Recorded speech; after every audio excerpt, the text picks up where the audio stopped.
Hello, everybody. I'd like to welcome everybody to our regular scheduled council meeting dated January 11, 2021. We're going to call the meeting to order at this time and like to start with the Pledge of Allegiance. I pledge allegiance to the flag of the United States of America and to the republic for which it stands, one nation, under God, indivisible, with liberty and justice for all. At this time, we'll move into the approval of the agenda. You all received your agenda probably Thursday. You had a chance to look it over.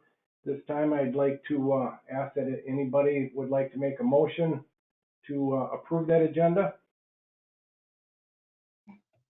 So moved, Swanberg. Councilmember Swanberg made the motion. Anybody want Second, Sullivan. Second by Councilmember Sullivan. Any other discussion, comments, questions? If not, I'll ask that Administrator Kruger take a roll. Thank you, Mayor Kirby. Councilmember Krogman? Aye. Councilmember Lozey, I believe, is absent. Councilmember Schleter? Aye. Councilmember Sullivan? Aye. Councilmember Swanberg? Aye. And Mayor Kirby. Aye. Very good. Thank you. Well, that will move into the consent agenda. There are 3 items on the consent agenda. All items on the consent agenda are considered routine and have been made available to the City Council at least 2 days in advance of the meeting. These items will be enacted in one motion. There will be no separate discussion on these items unless a council member or citizen so requests, in which event the item will be removed from the agenda and considered in normal sequence. At this time, Administrator Kruger, you want to review those for us? Yes, Mayor Kirby, thank you very much. We do have minutes for the City Council meetings that we held on December 28th, 2020, and the organizational meeting on January 4th, 2021. We also have disbursement requests totaling $303,039.32. A few items of note. We had our League of Minnesota Cities annual dues totaling $4,612. Our Coalition of Greater Minnesota Cities annual dues totaling $6,874.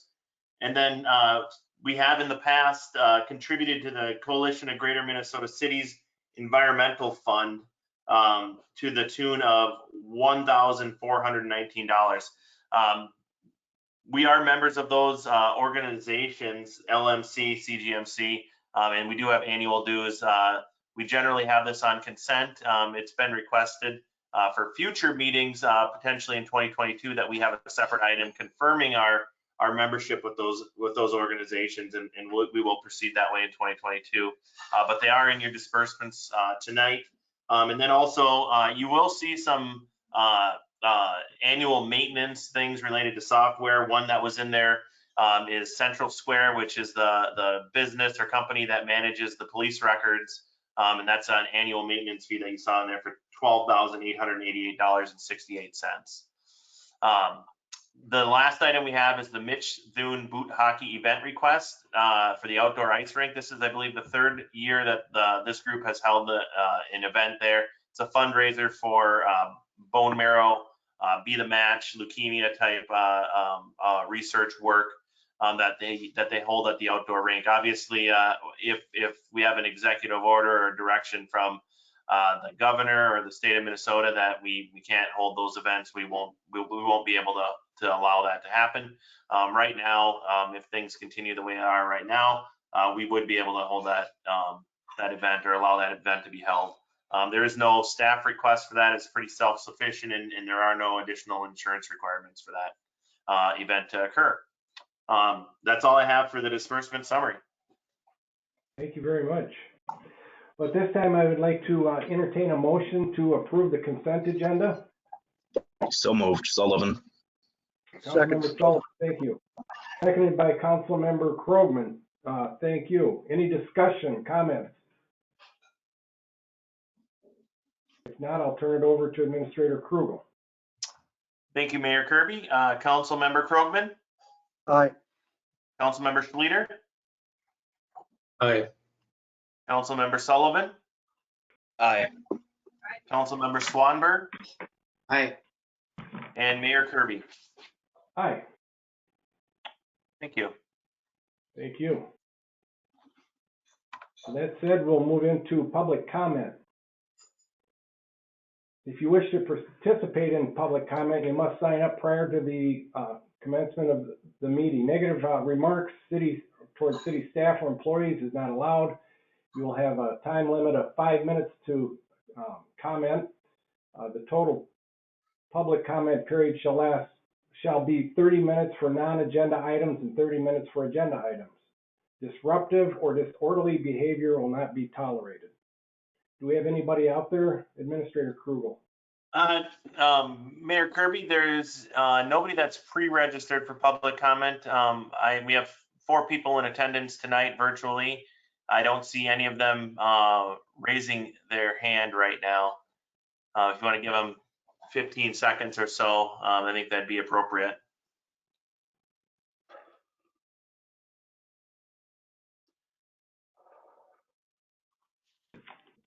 And being we didn't need a motion to open public comment, we don't need a motion to close it either, so. Correct? Yeah, that is correct. Yep, and I think it's safe to say I don't think we have any participants tonight. Thank you. With that, we'll move on to the regular agenda, if we may.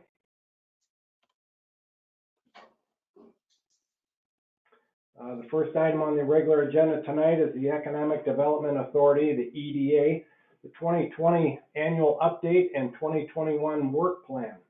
So at this time, I'll turn it over to you, Administrator Krugel. And then Thank you you. lead us into. Yep, thank you, Mayor Kirby. Tonight is the placeholder. Annually, the EDA provides an update to City Council, an annual update. And then tonight, they're actually via Samantha DiMaggio, the Executive Director of the EDA, is also proposing a 2021 work plan. I believe Ms. DiMaggio is here to present tonight, and I'll hand it off to her. Good evening, Mayor Kirby. Good evening, members of the council. As Jasper said, I am Samantha DiMaggio. I'm the Community Development Director. Unfortunately, Chair Wenish was unable to join tonight, but I do want to thank he and the other members of the EDA.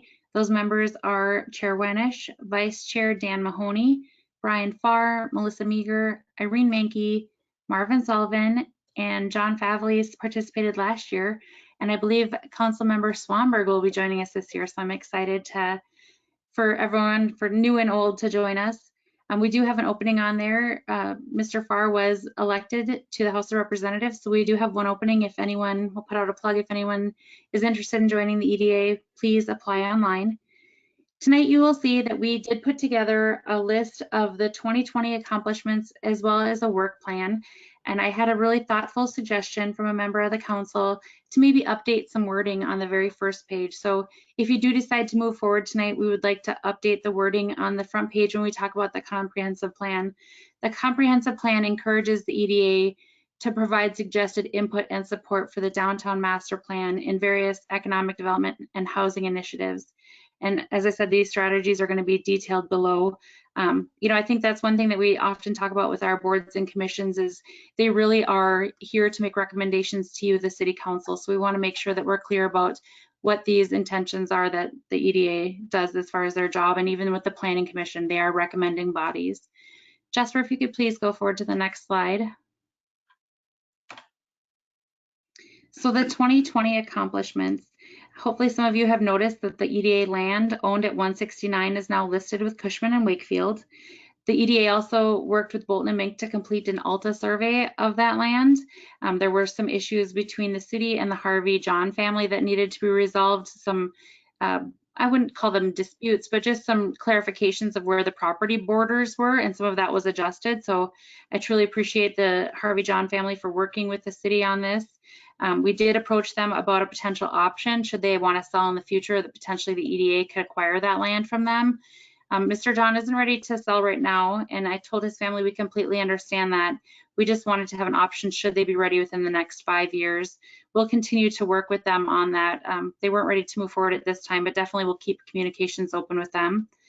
The EDA has been really working to track the vacant land sales within the city, trying to figure out who has what land for sale, how much each of these lots are selling for. They've also been working diligently with numerous multifamily developers. Unfortunately, INH Properties did not move forward, but they did work with Common Bond on the TIF. The City Council also worked on the TIF, and I truly appreciate that. And both parties also worked on the SAC credits.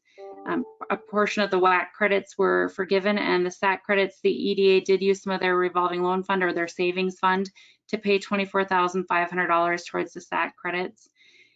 Single family, the EDA has also been working diligently trying to get a single family developer to look at some of the vacant parcels that we have already listed for sale in town. We'll continue to do that going into next year, but I truly appreciate all the work that they've already put trying to spur single family development in town.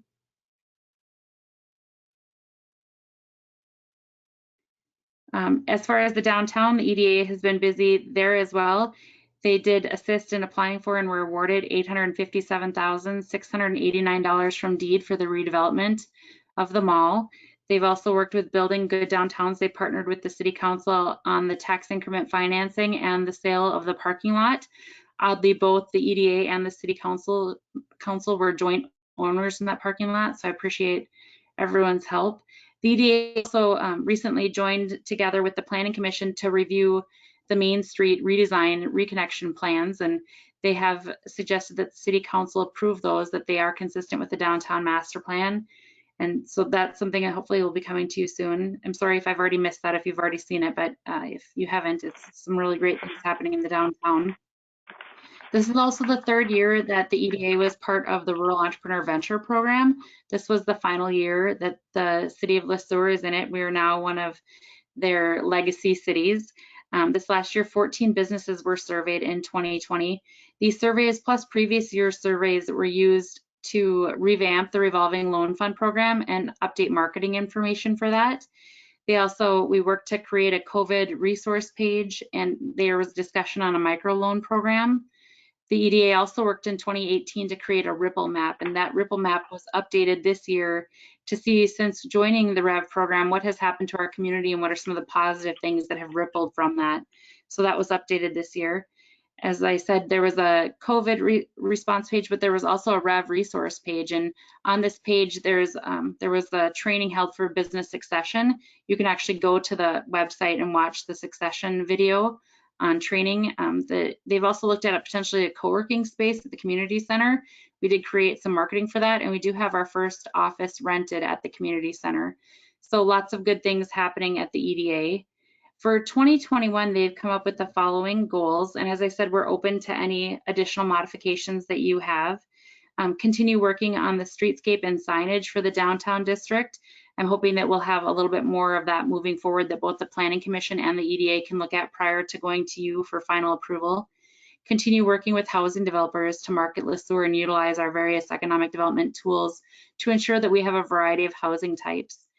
Continue surveying and meeting with local entrepreneurs, and also utilizing economic development tools to make application as necessary to aid in the development of the vacant land. I'm sorry, there's a typo there, owned by the EDA at 169. Vacation, you can tell where my mind has been at this last month, obviously, as I was on vacation too long. But one thing that we're looking at that I'd like to talk to all of you about, and the EDA at a later date, is potentially developing some small lots up on that parcel and working with the state of Minnesota on acquiring some funding to help put in the infrastructure, the road and the water and the sewer up in that area. They do have a matching grant program that's been pretty well funded, and so I'd like to see if we could take advantage of that. But just there's a few minor updates. As you can see, I did have accomplishments was spelt wrong. Just a couple things I have to clean up, but if you can go to the next page, what I'm asking tonight is that you make a motion to approve the 2021 Economic Development Authority work plan with the modifications as outlined by staff. So obviously just a few typos we have to clean up, and then I'd like to change the language on the front page about the reference to the comprehensive plan. Do you have any questions for me about the accomplishments or about what the goals will be for the EDA for next year? I'll start if I may, Director DiMaggio. I want to congratulate you and your whole team with the EDA this year. I thought you guys did an outstanding job setting goals, setting your objectives, and achieving a lot of what you went out to do too. I mean, your work with Common Bond and the housing we worked out with them, the state grant money you received for the downtown development. I think it's all great work, and you guys did a wonderful job. And after looking at your objectives and your goals, it looks like you guys met quite a few of those. So thank you for everything you did. Thank you, Mayor Kirby. Anybody else?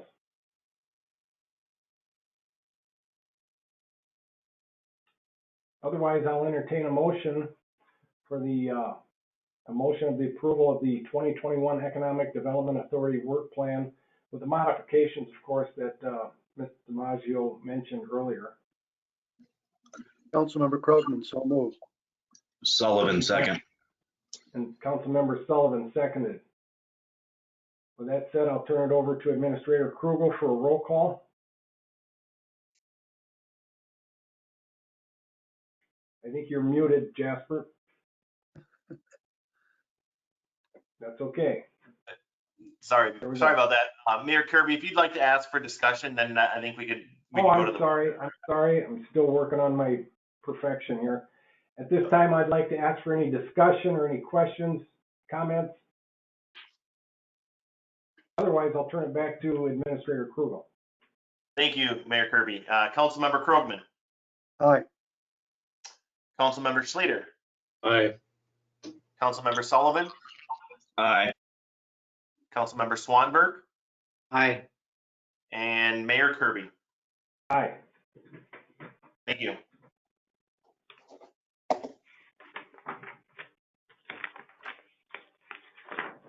All right, with that, we'll move on to Director DiMaggio again with the Planning Commission, the 2020 annual update and the 2021 work plan.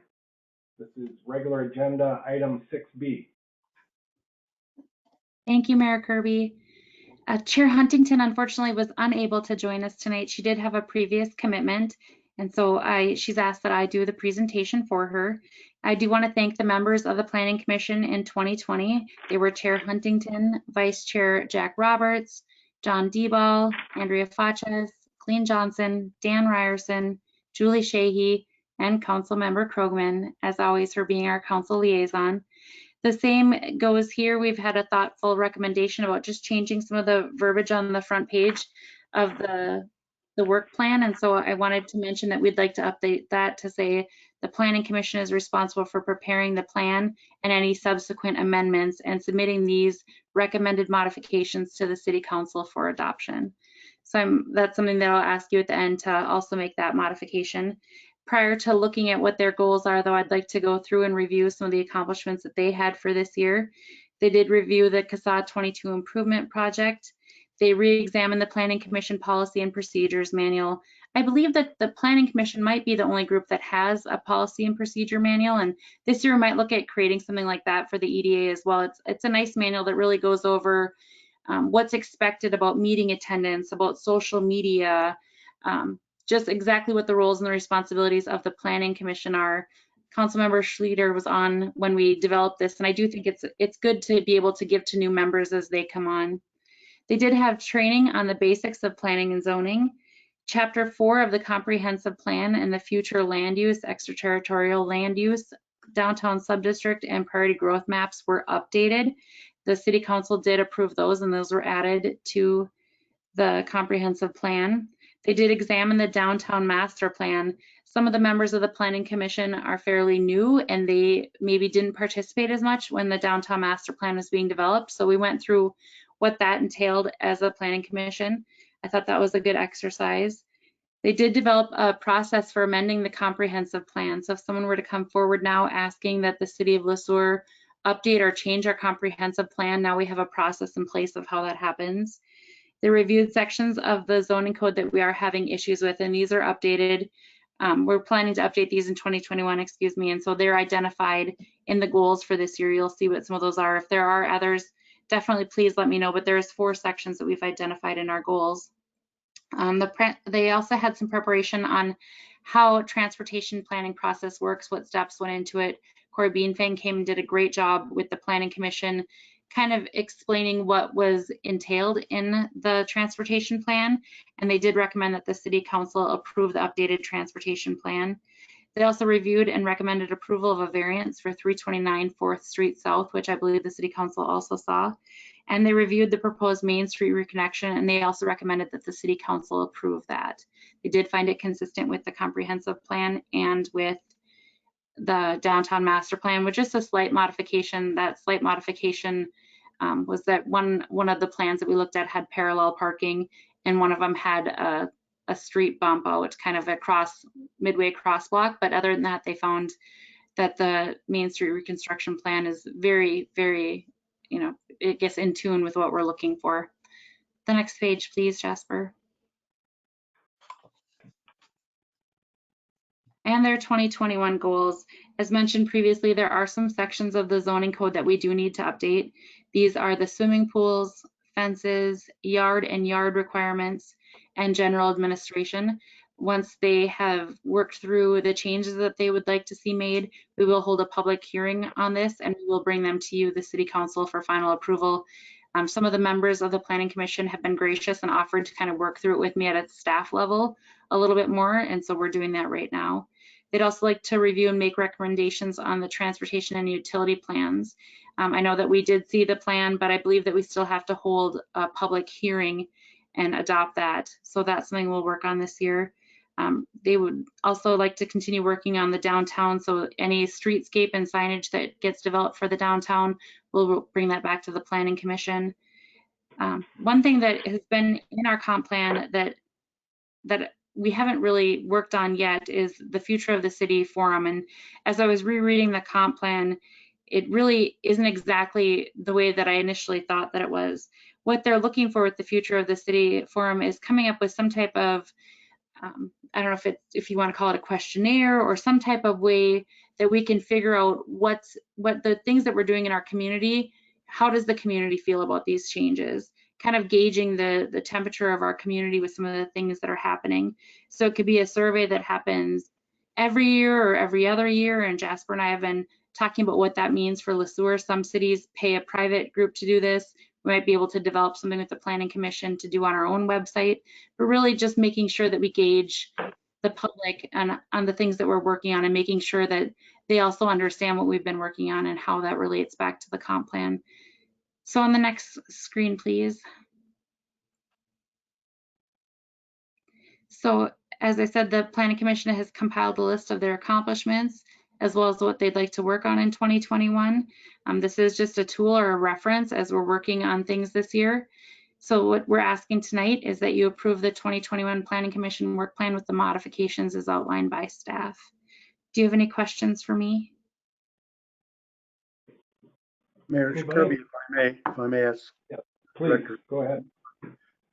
Sam, you're asking us, of course, to approve the plan for this year, which is really the action. But going back to the accomplishments for 2020, if Jasper can go back to that page, the fourth bullet really should be changed to read recommended modifications to Chapter 4.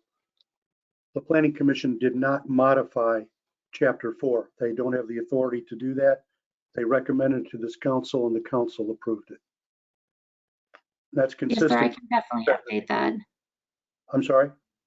Yes, sir, I can definitely update that.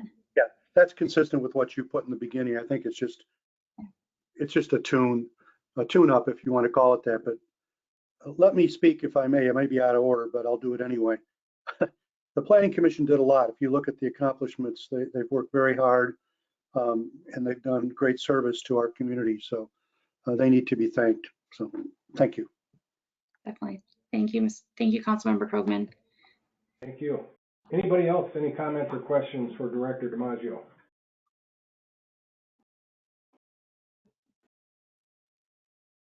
If not, we can move on to the requested action for the PC annual update and the 2021 work plan.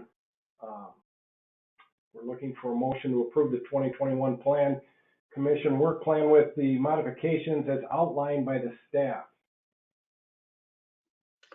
Councilmember Krogman, so move. Thank you, Councilmember Krogman, for your input and also for your motion. Seconded by anybody? Schleter, second. Thank you, Councilmember Schleter. It's been seconded. Any discussion, comments, questions? Mayor, this is member Schleter. Yes, sir.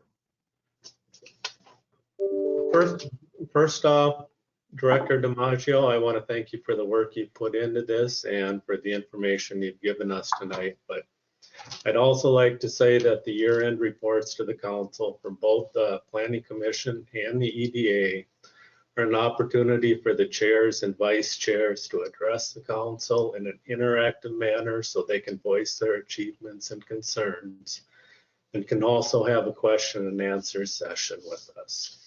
I'm hoping going forward in the future, they'll want to step up and actually interact with us because they put a lot of work into this. So it's nice to let them know in the meeting that their work is appreciated. That's it. Thank you, Councilmember Schleter. Duly noted. If I remember right, we had a motion from Councilmember Krogman and seconded by Councilmember Schleter. We had some discussion. At this time, I'll turn it over to Administrator Krugel for a roll. Thank you, Mayor Kirby. Councilmember Krogman, Aye. Councilmember Schleter, Aye. Councilmember Sullivan, Aye. Councilmember Swanberg, Aye. and Mayor Kirby. Aye. Thank you. Thank you. Moving on to item 6C. This is the annual update of schedules 1, 2, 3, and 4 of the distributed energy resources and the net metering policy. Again, this is public hearing item number 6C. So at this time, Administrator Krugel. Yes, Mayor Kirby, sorry about that. This is actually,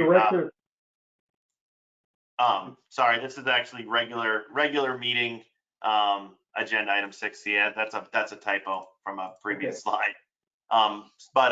Yeah, so what we have tonight is an annual update. I do have Director Kuchera here to present on it.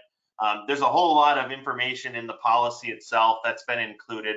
I did send out a modified resolution that also adopts the policy, which contains the schedule, so it's more clear as far as what the resolution is actually doing. And with that, I'll turn it over to Director Kuchera to fill in all the other details. Director Kuchera, you out there? Yes, thank you, Mayor Kirby and council members. Yes, annually, per the state statute, we have to adopt updated schedules 1 through 4. The only schedules that are changing this year would be schedules 1 and 4. Schedules 2 and 3 themselves are actually part of the processes for customers if they would like to get a solar installation, the process that they need to go through, and the application forms.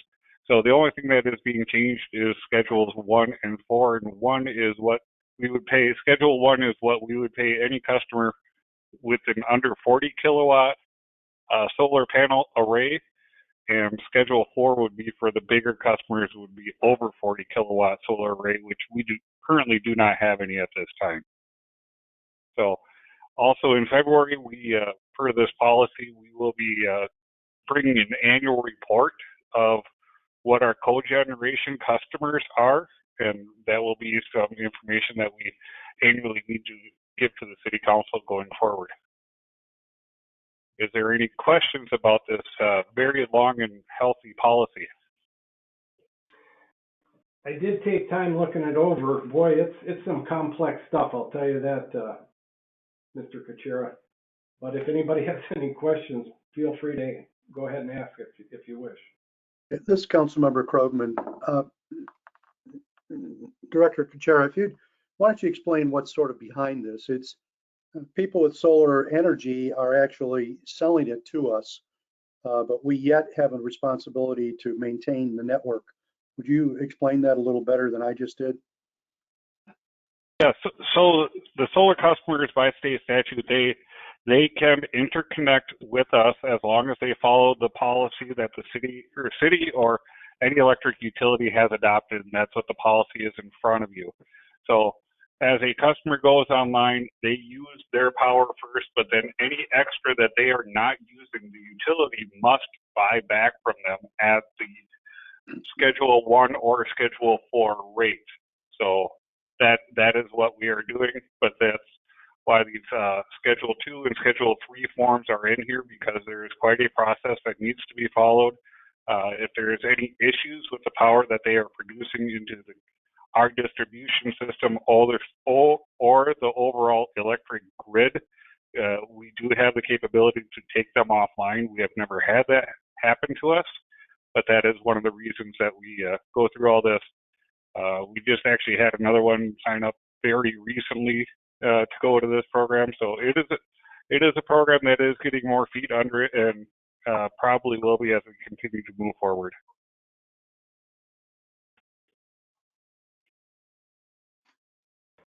Very good. Any other questions or comments, council? If not, we will entertain a motion to approve resolution R 2021-02 for the updated council of Sueur electric utility policy regarding distributed energy resources and net metering policy and the cogeneration of small power production tariffs of accounts in 2021. Did I say all that right? I sound pretty smart, don't I, Councilmember Swanberg? So moved. We've got a motion by Councilmember Swanberg, Second, Sullivan.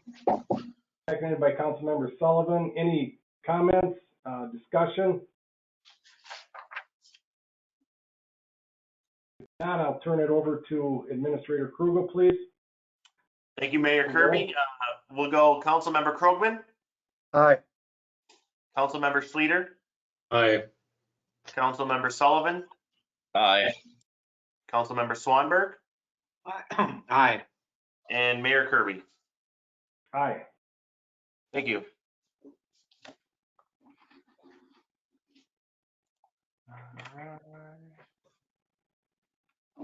Moving on, agenda item 6D as in dog, water tower update.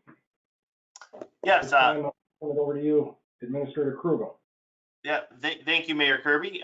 Tonight, the idea is just to give City Council an update on the water tower siting, and just some basic information. And then the plan is to bring forward additional information on the next City Council meeting on the 25th as well, to basically get this project to the point where we can authorize it to go out for bid. So we do have City Engineer Corey Beanfang here to present on this and to answer any questions anybody may have. So I'll turn it over to Engineer Beanfang. All right, good evening. Thank you, Mr. Kugel. Good evening, Mr. Mayor and council members. So tonight we have a project that's consistent with the 2021 CIP, as well as the water master plan that was adopted mid last year. And it identified a deficiency in water storage. And so the recommendation is to move forward with the construction of a new tower. So that's what we are asking or going to be presenting tonight as a update on the project to propose that new tower. It's planned to be a 1 million gallon tower that would serve the low zone. So the folks are familiar, there's 3 water pressure zones in the city of Sueur. This one would be the low zone, which is the zone of greatest demand. And it would replace the existing 4-leg tower over on Boatwright. The tower on Boatwright was built in 1957, so it's nearing the end of its life, as well as that capacity deficiency. That existing tower is a 500,000 gallon tower, so we're more than doubling the size of capacity here with this new tower. We are nearing the end of what we're calling the final design. And so tonight is just an update to let you know where we're at in that process, and then formally next council meeting we'd be bringing those plans forward to ask for approval and to proceed into authorization to request for bids. We are anticipating that authorization then taking place and the advertisement happened at the end of this month to receive bids in what we're mid-February. Tower construction projects are a little bit lengthy in duration. There's a good chance that this tower isn't fully done by 2021. I think there's a potential that could carry over into 2022. And then following the successful completion of the new tower, the old tower would then be demoed, would be taken out of service. If you wouldn't mind, Mr. Kugel, advance. So for the new tower, we've identified a similar location off of Boatwright to the north of Boatwright. If you don't mind, Jasper, one more slide. I think, sorry, there might be Yeah, a no, little. this little delay, no problem. Yep. So the new tower is planned to be north of Boatwright in a similar location as the old tower. There's a desire to keep them, a decent amount of a space apart from each other so that construction can be concurrent. It definitely aids the system to be able to get that new tower operational while that old tower is still in service. So that's definitely something that we like to consider. Notably, this area north of Boatwright right now is being utilized as a compost site. Future plans, I think, undetermined on this site, but it's nice when you are proposing a structure of this type and this lifespan, a new tower of this nature is expected to be in service for 75 years. You like to position it such that you don't lose, other considerations on that site. So we are pushing that as north as we feel comfortable. And additionally, and really the last piece that makes this tower so desirable, the new tower site, is that it's close to the water treatment plant. So that is obviously nice from a standpoint of piping and connectivity, that we're able to keep that in close proximity to the plant. So it's gonna be located from the fire hall parking lot. So we'll have a service road access from what would be Kingsway. So to utilizing that existing parking lot configuration, have a temporary gravel access there. That would be serviced from city property. We've looked at the drainage, the elevation of the tower consistent with the cemetery that we know exists on the north side. So we have accommodations for water drainage and things like that. So it's a very desirable site, and we feel like it fits well with the overall function of this area and really for the intent and long-term need of being able to store this water for the city. So with that, I'd be happy to answer any questions or address any concerns that folks may have. Thank you, Mr. Bingfang. I've got a question. How exactly how far is that from the cemetery property? Is it like 50 feet, 70 feet?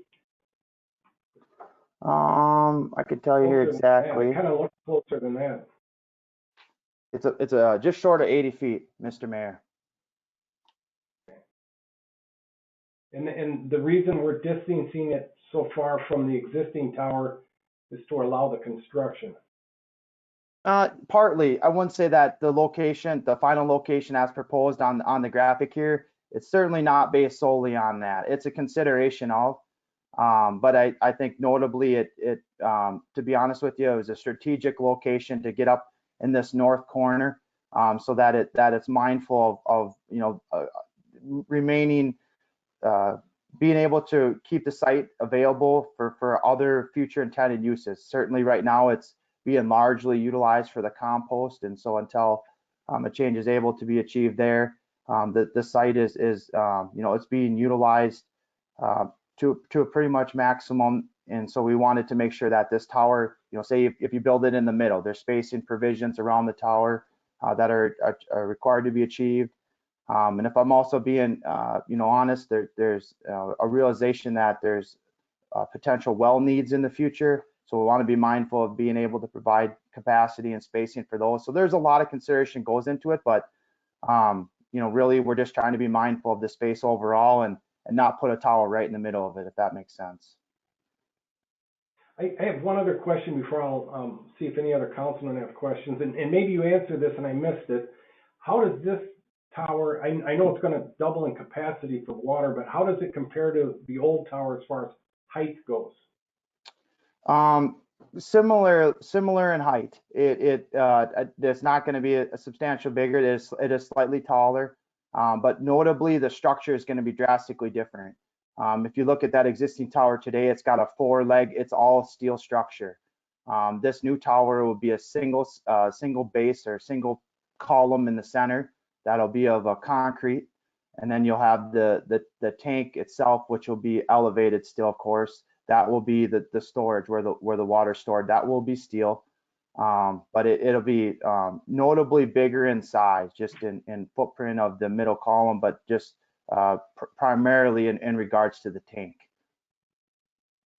And just to reiterate, Mr. Mayor, it's double the size of the existing, so substantially more water storage.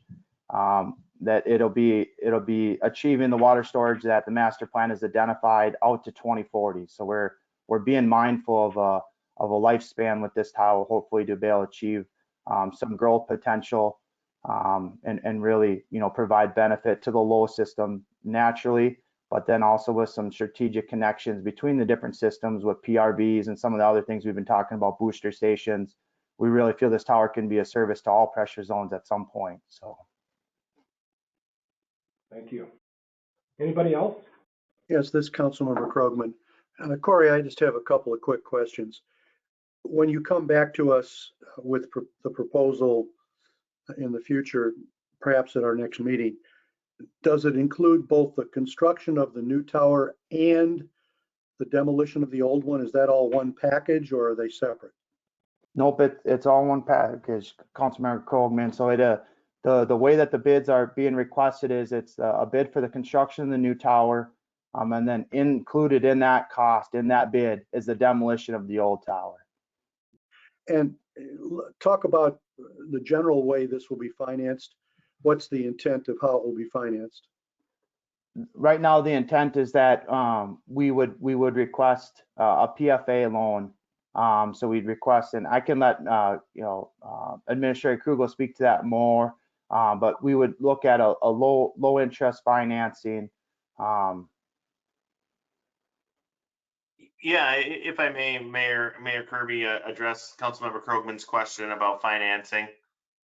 So what we've done is we've established this project on the PFA's preferred project list, PPL. So we've been identified as a project that has scored high enough to qualify for PFA funding. Now, Bolton & Mank and our group, our internal staff, are working with PFA to get that application in. And what that basically does is there's a couple key differences between PFA and if we would sell a bond, because that's an option as well, is to sell a revenue bond that is an enterprise fund funded revenue bond. The PFA, you don't actually start paying on that until the project's over. So if this is turns into a 2-year project, you really don't start, you're not obligated to pay until your project is complete. And they do give you I'd call it a subsidized or a reduced interest rate. So, interest rates are already pretty low. I think the last one we sold was about 1.26%. The PFA loan that is probably most familiar with everybody is the one that we used for the wastewater plant. And that one in 2008, 2009, or it was actually sold in 2007, was 1%, so 1.0%. We'll, in all likelihood, we'll be at that 1% or lower potentially with this PFA financing, and that saves us money in the long run. So there's a little bit of work in the front end to become part of that program, but it is a state authorized program that we hope we can apply for and be granted the funds for. I realize this is not the topic of the evening, but it helps us focus on the future. Thank you. Anybody else? Want to thank our engineer, Corey Beanfang, for his input tonight. If we don't have any other questions, there's no action needed on this item tonight, so we can move on to our next agenda item. And that would be ordinance number 589, first reading, City Council meeting time. Do you want to explain this a little more, Administrator Krugel? Yes, sir, Mayor Kirby. So for ordinances, just as a refresher for everybody, we have ordinances that we can adopt to modify, amend, create new city code. The process for that entails having a first reading and a second reading. Traditionally, if you would want to actually read the ordinance, you could actually read the ordinance. We have the ability, because some of these ordinances can be very long, and we do follow open meeting law, so the language gets out in front of the public in due time, to waive that first reading. Now, there's a couple rules with that. If we waive the first reading, it has to be unanimous. It can't be, a 5-to-1 vote or a 6-to-1 vote. If that's the case, then we actually have to read the ordinance aloud. So that's just a little way that we treat ordinances. So we have the first reading, second reading, and then the adoption. The second reading and the adoption can happen on the same night. And then we have to publish the ordinance in the paper, our official designated paper, which is the Sueur County News, which we would then publish it, and then it actually becomes in effect 7 days after it's published. So just a little summary of that, and I'll go through that with the process timeline as well, just so everybody knows what we have to do to adopt an ordinance. But back to ordinance number 589. What this does is it changes section 31.01 of the Sueur City Code to allow for City Council to set the times for its annual organizational meeting, which is under section A of that section of the City Code, and then it's also its regular meeting, which is under section B. And then this is the language that we use in there, is that it's consistent with Minnesota open meeting law. So right now, the current city code is not consistent with what we practice. So for the organizational meeting, it says that we shall meet at 7:30.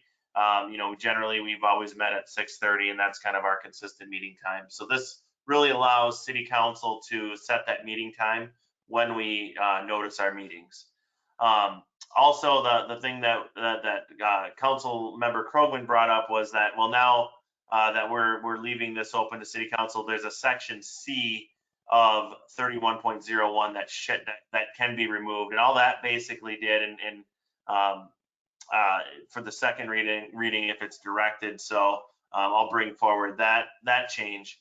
But all that really does is give City Council a way to adopt the regular meeting schedule via resolution annually at the organizational meeting. So being that the way that we've changed the city code via ordinance, or potentially will, there's no need for that section C.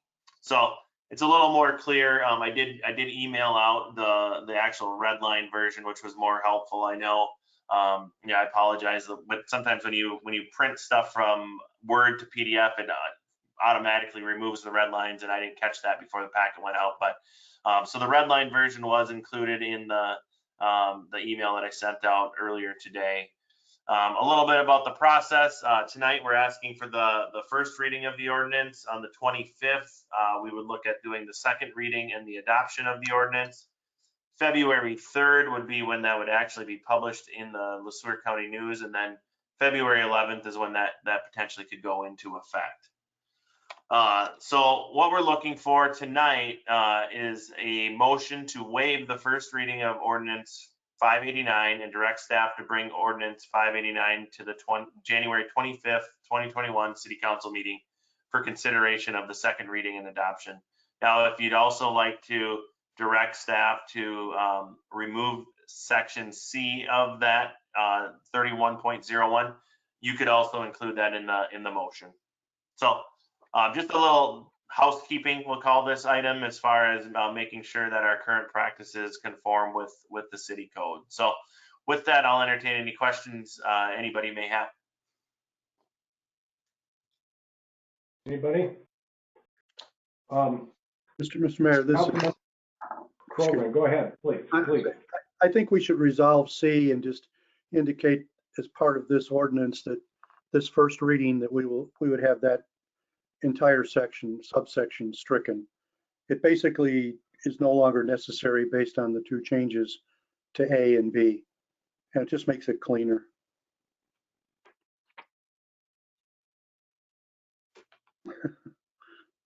Okay. So what we're looking for is to entertain a motion for what we just reviewed here. To waive the first reading of ordinance 589 and direct staff to bring ordinance number 589 to the January 25th, 2021 City Council meeting for consideration of the second reading and adoption. So we're basically just waiving the first reading tonight, am I correct? That is correct. That's what the requested motion is, and it sounds like Councilmember Krogman would like to just remove that section C altogether for the second reading. Yeah, I can make that in a motion if I'm permitted, Mr. Mayor. Please do, go ahead. I would move as we see it on the screen with the notation that we are also removing subsection C. Second, Sullivan. Motion's been made by Councilmember Krogman. It's been seconded by Councilmember Sullivan. Any discussion, comments, questions? Otherwise, I'll turn it over to Administrator Krugel for the roll call. Thank you, Mayor Kirby. Councilmember Krogman, Aye. Councilmember Schleter, Aye. Councilmember Sullivan, Aye. Councilmember Swanberg, Aye. and Mayor Kirby. Aye. Thank you.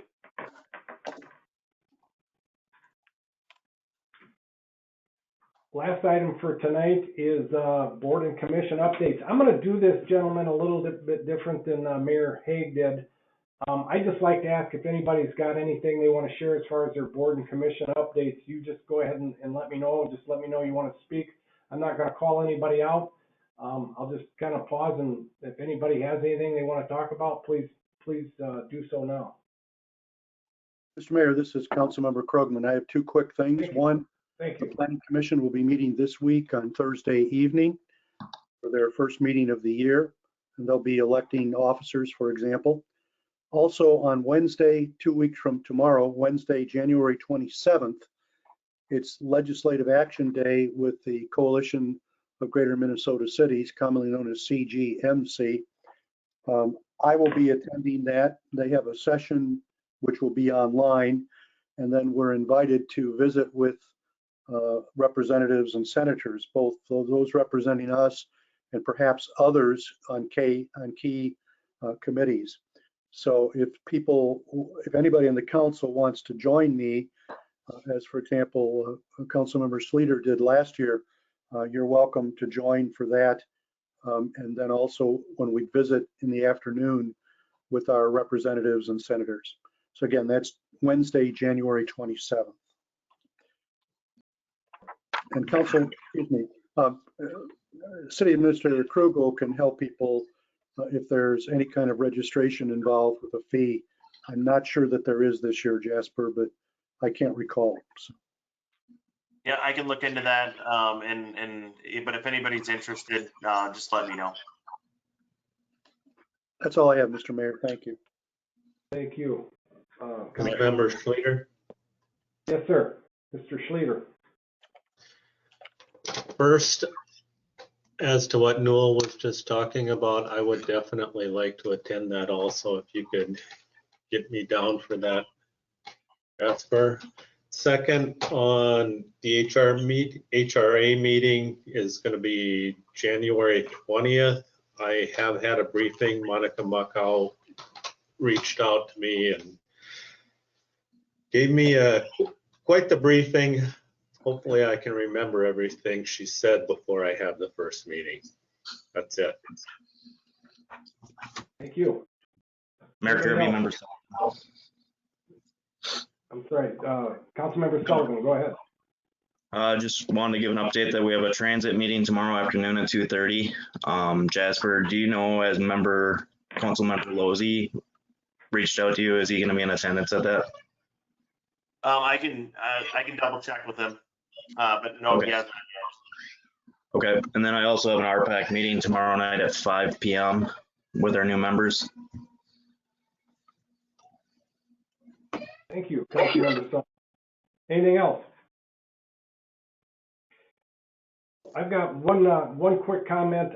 We were talking before the meeting started. League of Minnesota Cities, Administrator Krugel, they sponsor every 2 years a new council members type seminar or kind of a information type seminar. I'm assuming it's all being done through Zoom this year or through the computer. So I went to that 2 years ago. It was very interesting. It was very helpful. A lot of resources there. It was down in Mankato. I know for some of us it's a little harder to sit in front of a computer for another 3 or 4 hours in a day. Do you have any information on that you want to share at all? Yes, thank you, Mayor Kirby. I did send out an email with all the information a couple weeks ago. I just sent out a reminder email that they do start, or one of the sessions starts on January 19th. If you would like to register, please let me know. It is a little confusing because there's various times that you can sign up for certain like breakout sessions and things like that. So if you're interested, let me know and I can help you kind of get established and signed up for that. So, and I would recommend it. I'm not sure, you know, this is obviously the first year that we've done it, or that they've done it virtually, but I know I've heard positive input from other council members who have attended it, like Mayor Kirby in the past, and it was held in person. So it's good information to have, you know. And there's one level that's for, you know, your first time elected officials, and then there's one to kind of give a refresher for, they'll call it your advanced elected official, one that's not exactly a rookie or new. So that information has been sent out. If you have questions or are interested, just reach out to me and I'll help you get registered for it. And I'm not above this either. I think they've got a session for new mayors. Am I correct? There's a separate section through, I believe it's CGMC for the mayors. Okay. Correct. So I'll check out my schedule. Anybody else before we look for a motion to adjourn? With that said, I'll entertain any motion anybody might have to adjourn this meeting. So moved. Thank you, Councilmember Sullivan. Schleter, second. Seconded. Any discussion, comments? Otherwise, Administrator Krugel, you want to take a roll, or do we usually take a roll on that? I don't remember. For the adjournment, you can just do all in favor. That's generally accepted. Let's do it that way. All in favor of adjournment? Aye. Aye. Anybody opposed? Thank you, gentlemen. I appreciate you being here tonight, and I'm looking forward to working with all of you in the future. So, thank you.